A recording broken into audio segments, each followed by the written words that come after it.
सबको जय मसीह की। Gospel of Christ church ministry में एक बार फिर से आपका स्वागत है। धन्यवाद देते हैं प्रभु को, क्योंकि उसने एक बार फिर से हमें मौका दिया है कि हम एक नए वचन के साथ एक दूसरे के साथ रूबरू हों। आज जो वचन मैं आपके साथ शेयर करना चाहता हूँ वो है भजन संहिता, उसका एक अध्याय। जब इस कलाम को हम पढ़ते हैं तो इसमें हम दो संदेशों को देखते हैं। दो तरह के लोगों को जो संदेश इस कलाम के वसीले से दिया गया है उसको हम देखते हैं। जैसे इस कलाम की, इस वचन की, इस चैप्टर की जो है वो 6 आयतें हैं और इन 6 आयतों में 2 बातें करी गई हैं। जो पहले 3 वचन हैं वो एक धर्मी पुरुष को किस तरह का होना चाहिए उसके बारे में कहे गए हैं, और जो 4 वचन से लेकर के 4, 5 और 6 वचन कहा गया है वो दुष्ट के बारे में कहा गया है। तो आज मैं इस वचन को आपके साथ बोलना चाहता हूँ कि एक धर्मी पुरुष को कैसा होना चाहिए और एक दुष्ट जो है वो उसका जो हशर है वो क्या होता है, और एक धर्मी को कैसी आशीषें मिलती हैं। इन 2 लोगों के बारे में मैं आज इस कलाम के वसीले से आपके साथ बात करना चाहता हूँ, क्योंकि हम देखते हैं कि इस संसार में जो लोग धार्मिकता का जीवन जी रहे हैं कहने के लिए, लेकिन जब हम उनकी एक्चुअल लाइफ देखते हैं तो कहीं से भी ऐसा नहीं लगता कि ये धर्मी लोग हैं। इसलिए इन वचनों को पढ़ना है और देखना है कि वाकई में ये वचन क्या मुझे धर्मी साबित करते हैं, क्या इस कलाम के मुताबिक मैं धर्मी हूँ। तो आइए हम थोड़े समय के लिए इस पर मनन करते हैं, देखेंगे कि खुदा का बंदा इस ज़बूर के वसीले हमसे क्या बातें करना चाहते हैं। तो यहाँ पे लिखा है, क्या ही धन्य है वह पुरुष जो दुष्टों की युक्ति पर नहीं चलता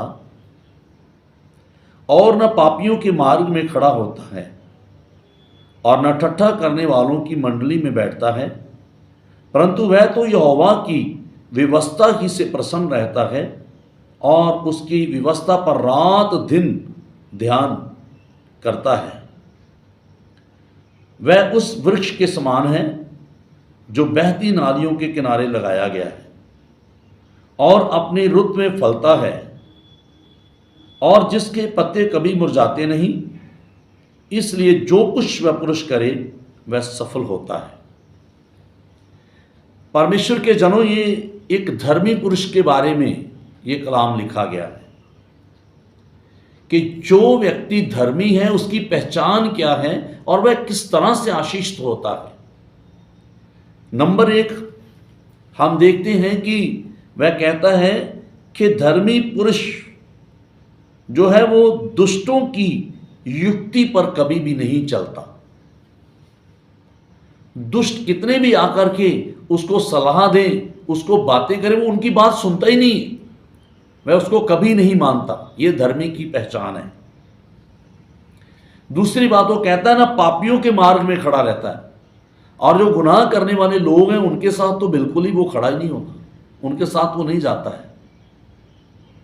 जैसे एक प्रार्थना करने वाला व्यक्ति, यीशु के लहू से धुला हुआ व्यक्ति, कभी भी वह बेचारियों के साथ नहीं जाएगा, नशेबाजों के साथ नहीं जाएगा, वो चोरों के साथ खड़ा नहीं होगा, वो उनके साथ मिला नहीं रहेगा। तो 2 बातें वो कहता है। पहली तो ये, वह दुष्टों की युक्ति पर नहीं चलता, और दूसरी बात, वह पापियों के मार्ग पे खड़ा नहीं होता। और तीसरी बात जो बहुत अहम है, बहुत अहम है ये तीसरी बात वो ठट्ठा करने वालों की मंडली में बैठता नहीं। आज बहुत सारे लोग वो मजाक उड़ाने में बहुत माहिर होते हैं, कॉमेडी करने में बहुत माहिर होते हैं, ठट्ठा करते हैं, हंसी मजाक में वो बहुत समय व्यस्त करते हैं। लेकिन परमेश्वर का वचन कहता है कि अगर कोई धर्मी है तो उन्हें ये बातें अच्छी नहीं लगती, वो मजाक नहीं करता, वो हुज्जतें नहीं करता, वो इन चीज़ों से दूर रहता है। मैं आपको बताना चाहता हूँ, पहले वचन में वो कहता है कि धर्मी व्यक्ति के अंदर 3 चीज़ें नहीं होती। पहली बात, वो दुष्टों की युक्ति पर नहीं चलता। दूसरी बात, वो पापियों के मार्ग पे नहीं खड़ा होता।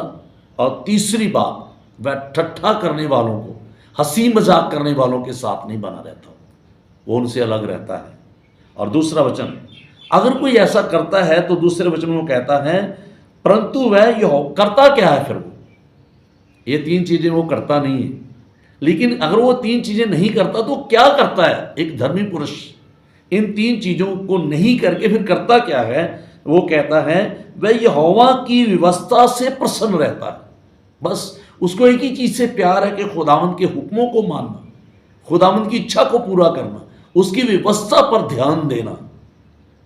नंबर 1, वो व्यवस्था पर ध्यान देता है और उसी पर दिन रात उसके लिए समय कितना देता है, वो पूरा समय उसको देता है। बाइबल में लिखा है, दूसरी बात वो कहता है वह उसकी व्यवस्था से प्रसन्न रहता है। पहली बात, वो खुश रहता है, उसकी व्यवस्था से खुश रहता है। और दूसरी बात, वो पूरा समय देता है और रात दिन उसी पर चलता है। और तीसरा वचन कहता है, और उसकी हालात कैसी है, वह उस वृक्ष के समान है जो बहती नालियों के किनारे लगाया गया है और वह अपनी रुत में फलता है और उसके पत्ते कभी मुरझाते नहीं हैं। इसलिए जो कुछ वह पुरुष करता है वो सफल होता है। ये है धर्मी पुरुष की आशीष है। वो चीज़ें उसके जीवन में नहीं है जो हमने पहले वर्ष में देखी, और ये चीज़ें उनके साथ बनी रहती हैं और वह फलवंत होता है। नंबर 3, हम देखते हैं चौथे वचन में लिखा है, दुष्ट ऐसे नहीं है, जैसे धर्मी है वैसे दुष्ट नहीं है। वह उस भूसे के समान होते हैं जो पवन से उड़ाई जाती हैं। इस कारण दुष्ट लोग अदालत में स्थिर नहीं रहेंगे और ना पापी धर्मियों की मंडली में ठहरेंगे। ये 3 चीजें दुष्टों के लिए है। पहली चीज, वो भूसे के समान, हवा आती है तो उड़ जाते हैं। दूसरी चीज, अदालत में वो स्थिर नहीं रह सकेंगे। तीसरी, वह कभी भी धर्मियों की मंडली में ठहरेंगे नहीं, बने नहीं रहेंगे। और लास्ट में वो कहता है क्यों नहीं बने रहेंगे? क्योंकि यहोवा धर्मियों का मार्ग जानता है पर दुष्टों का मार्ग नाश हो जाता है। इसलिए अजीजों, हमें धर्मी बनना है और यीशु का लहू हमें पाक साफ करता है, हमें धर्मी बनाता है। अगर हम अपने आप को धर्मी कहते हैं तो इन चीज़ों से बचें, दुष्टों की युक्ति पर ना चलें, पापियों के मार्ग में खड़े ना रहें और ठट्ठा करने वालों के साथ ना बने रहें। परमेश्वर आपको इस कलाम के वसीले से आशीष और बरकत दे। हम दुष्ट ना बने, हम धर्मी बने। God bless you all. खुदा बरकत दे।